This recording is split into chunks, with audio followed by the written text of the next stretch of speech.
ito ay rated SPG. Striktong patnubay at gabay ng magulang ang kailangan. Maaaring may masiselang tema, lengguwahe, karahasan, sexual, horror o droga na hindi angkop sa mga bata.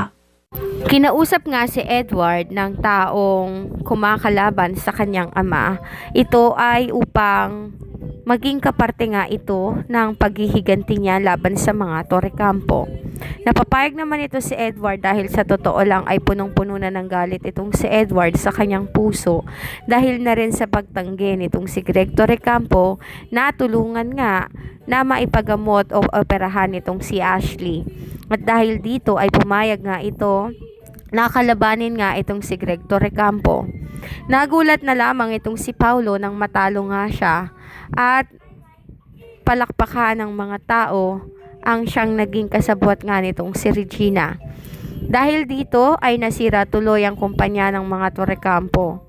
Kwestiyon naman ito ni Regina kung bakit nag-iba ang plano nito at nagawa niyang pabagsakin ng mga Torrecampo. Dito na nga sinabi ng kanyang kasabwat na wala namang ginawa talaga ang pamilya nitong si Greg Torrecampo pero si Regina ay meron. Nagtataka naman itong si Regina kung ano ang naging kasalanan niya.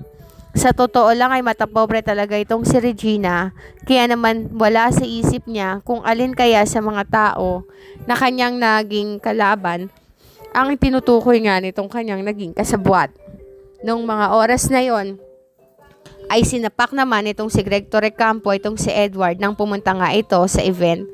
Dito na nga narinig nitong si Adrian na hindi pala kadugo nitong si Greg Torrecampo, itong si Edward. At dahil dito ay naisip niya na wala na itong silbi sa kanya.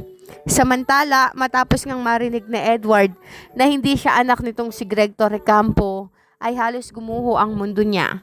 Kaya pala iba ang trato sa kanya nitong si Greg Torrecampo ay dahil nagkasala si Regina noon. Niloko nito si Greg Torrecampo dahilan para magalit nga ito sa kanya at maging malamig ang trato ni Greg sa kanya.